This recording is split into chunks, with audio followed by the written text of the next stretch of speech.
भक्तजनों, आज आप सुने शनि भगवान की व्रत कथा। काजल नाम की एक लड़की अपने पति के साथ एक घर में रहती थी।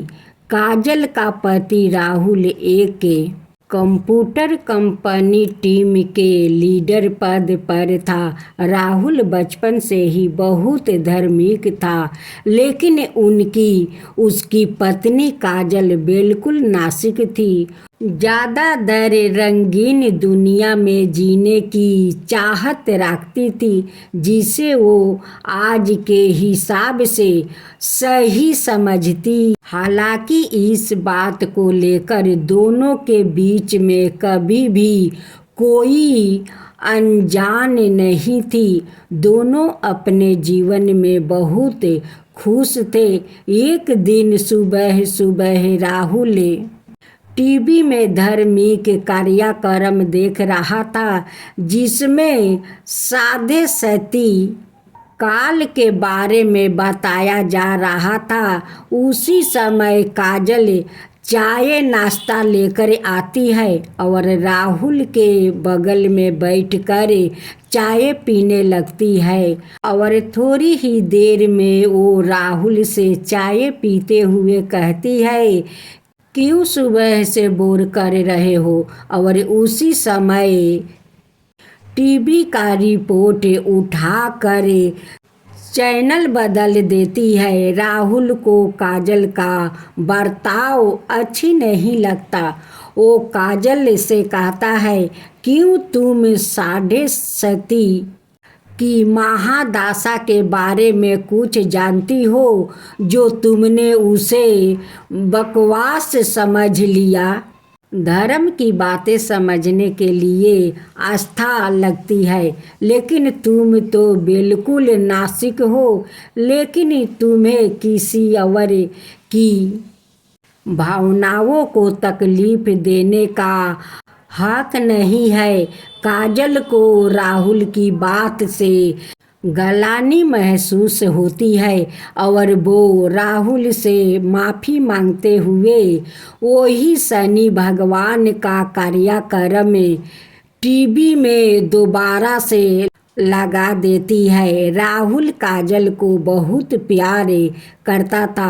वो मुस्कुराते हुए कहता है, अरे कोई बात नहीं, चलो आज शनि मंदिर चलते हैं। वैसे काजल को मंदिर जाने में कोई दिलचस्पी नहीं है, लेकिन वो राहुल का दिल रखने के लिए मंदिर जाने को तैयार हो जाती है। दोनों एक साथ बाइक में बैठकर मंदिर पहुंच जाते हैं। मंदिर के आसपास बहुत सी छोटी छोटी दुकानें लगी होती है। दुकानों में भक्त अपनी अपनी पसंद की चीज़ें खरीद रहे होते हैं। राहुल प्रसाद खरीद कर मंदिर की तरफ जाने लगता है। वही सीढ़ियों पर एक बाबा काले कपड़े पहने बैठे हुए थे। राहुल उनके कटोरे में कुछ पैसा डाल देता है और काजल के साथ मंदिर चला जाता है। मंदिर में शनि भगवान के दर्शन करने के बाद पुजारी से प्रसाद लेकर दोनों सीढ़ियों से नीचे उतरने लगते हैं और जैसे ही वो नीचे आते हैं, वही बाबा काजल को देखकर कहते हैं, बेटी अपना ध्यान रखना। काजल बाबा को प्रणाम करके राहुल के साथ घर आ जाती है। दरअसल बाबा बहुत तेजस्वी थे। उन्होंने काजल को देखते ही महसूस कर लिया था कि इनके ऊपर शनि की दृष्टि पड़ चुकी है, जिससे उसका साढ़े साती हो चुका है और उसके जीवन में संकट के बादल घेर गई है। काजल के घर पहुंचते ही उसके सर में दर्द होने लगता है। काजल राहुल से कहती है, आप थोड़ा मेरे लिए चाय बना लीजिए, मेरे सर में बहुत दर्द है। राहुल काजल के लिए चाय बनाकर ले आता है। राहुल को ऑफिस जाना होता है, इसलिए वो तैयार होकर जल्दी निकल जाता है। काजल घर के काम में ख़त्म करके दोपहर को सो जाती है। शाम को राहुल अपने ऑफिस से घर आता है। काजल तब तक सो रही थी। राहुल काफ़ी देर तक दरवाज़ा खटखटाता है, लेकिन काजल गहरी नींद में थी। उसे दरवाजे में किसी की आहट सुनाई नहीं दे रही थी। राहुल काजल को फ़ोन लगाता है। फ़ोन की घंटी सुनकर काजल अचानक नींद से जाग जाती है और जैसे उसे पता चलता है कि राहुल दरवाजे पर खड़ा है, वो जल्दी से जाकर दरवाज़ा खोलती है। राहुल काजल से प्यार से पूछता है, क्या कर रही थी, इतना टाइम क्यों लग गया? काजल आंखें मिचराते हुए कहती है, पता नहीं कैसे इतनी ज़्यादा नींद लग गई कि आपकी आवाज़ सुनाई नहीं दी। राहुल अपना सामान रख कर बाथरूम में पेशाब करने चला जाता है। उसी समय राहुल के मोबाइल में एक मैसेज आता है। काजल की नज़र अचानक मोबाइल पर पड़ती है। उसमें दिल के निशान के साथ प्यार भरा संदेश दिखाई देता है। मैसेज संदेश देते ही काजल के रोम रोम में आग लग जाती है, क्योंकि वो अपने पति से बहुत प्यार करती थी और यदि वो बेवफा निकले तो उसे निर्दोष नहीं होगा। काजल की आंखों से आंसू निकल आते हैं।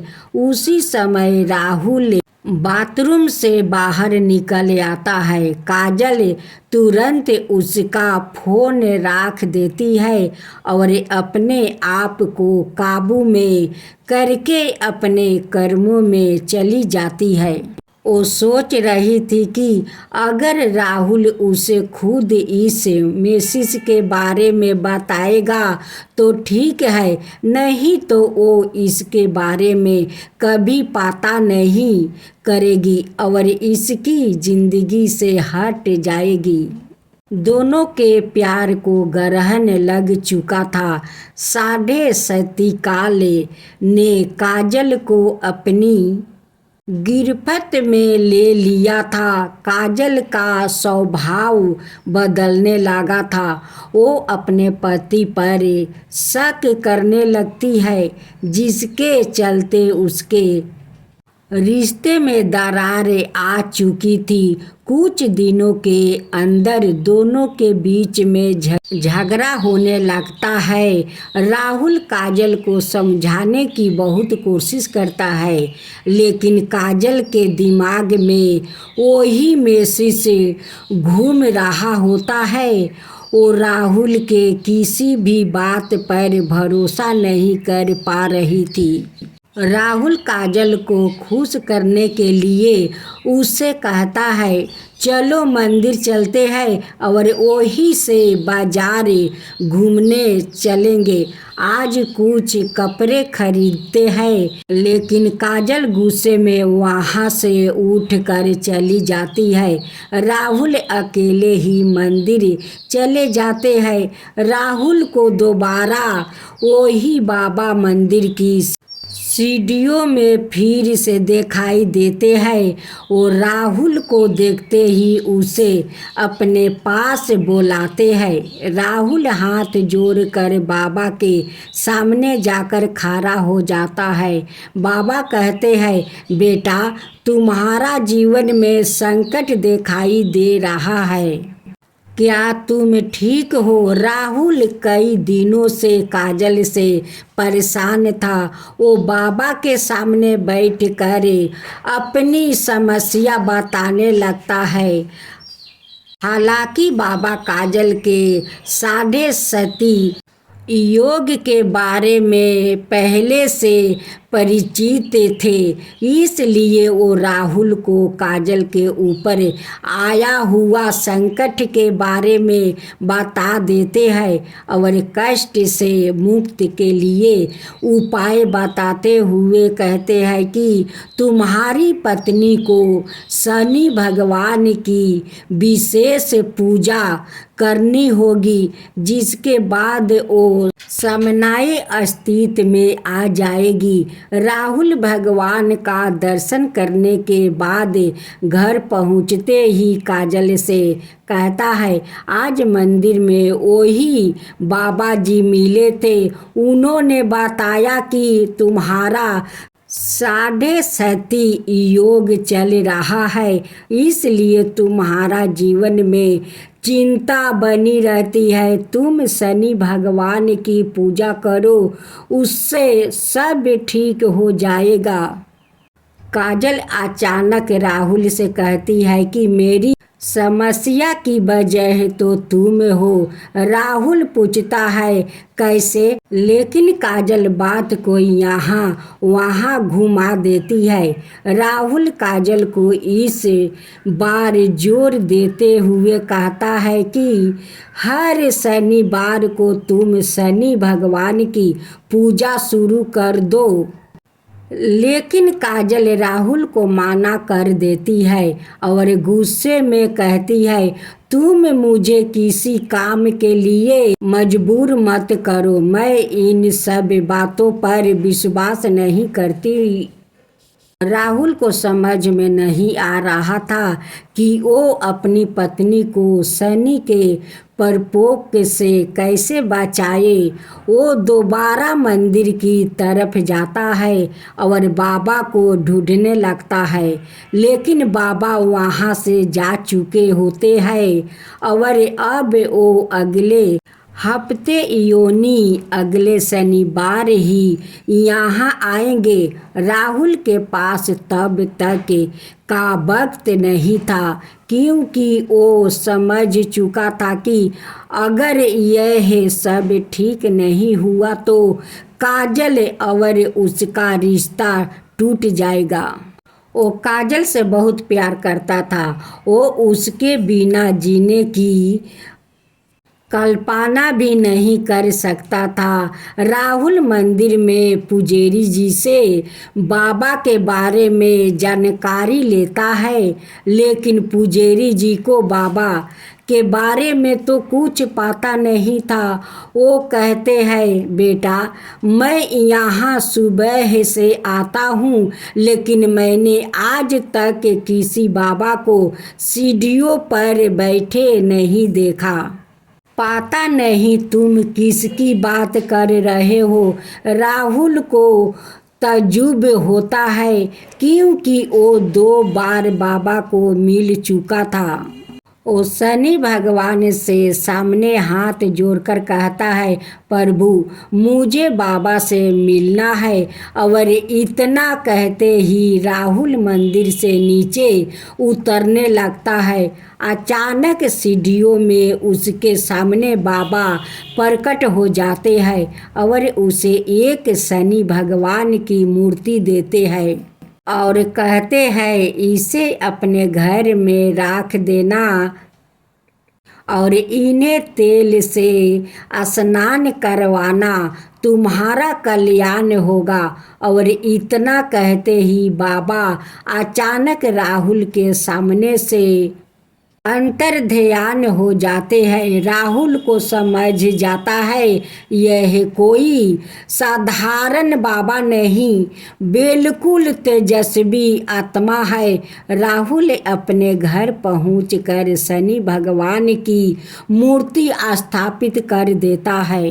राहुल जैसे ही वो मूर्ति को तेल से स्नान कराता है, काजल पीछे से आकर जोर जोर से चिल्लाने लगती है और कहती है, खुद चरित्रहीन होकर यह योग मत करो। अपनी गलती छुपाने के लिए तुम शनि भगवान का सहारा ले रहे हो। अपने आप को आईने में देखो तो पता चलेगा कि तुम कितने घटिया इंसान हो। काजल की इतनी गंदा बातें सुनते ही राहुल के पैरों तले जमीन खिसक जाती है। उसने उम्मीद भी नहीं किया कि काजल उसे कभी इस लहजे से बात करेगी। राहुल शांत स्वभाव का था। वो काजल को शांत करते हुए बुझाता है, क्या हुआ काजल, आराम से बात करो। काजल तुरंत उसका मोबाइल लाकर वही मैसेज उसके सामने रख देती है। राहुल काजल से पूछता है, यह क्या है? काजल तुरंत कहती है, तुम बताओ यह क्या है और कौन है जिसने तुम्हें यह मैसेज भेजा है। राहुल काजल की बात सुनकर मुस्कुराने लगता है और कहता है, अरे पागल, यह मैसेज उस लड़की ने मुझे नहीं भेजा था, बल्कि कंपनी में काम कर रहे मेरी टीम के एक लड़के ने उस लड़की को भेजा था और उस लड़की ने मुझसे उसकी शिकायत करने के लिए वो मैसेज मुझे फरमाइश किया था। यह बात सुनते काजल का दिमाग शून्य हो जाता है। उसे कुछ समझ नहीं आता। वो जमीन पर बेसुध होकर बैठ जाती है। राहुल उसके बगल में बैठकर उसका हाथ पकड़कर पूछता है, क्या तुम इतने दिनों से इस मैसेज की वजह से मुझसे झगड़ रही हो? तुम पागल तो नहीं हो गई? एक बार मुझसे पूछ तो लिया होता, मैं तुम्हारे अलावा किसी और लड़की के बारे में सोच भी नहीं सकता। काजल जोर जोर से रोने लगती है और राहुल के गले लग जाती है। अनजाने में ही सही, लेकिन शनि भगवान की कृपा से काजल को 7.5 योग से छुटकारा मिल जाता है। दोनों के जीवन में फिर से खुशियाँ आ जाता है।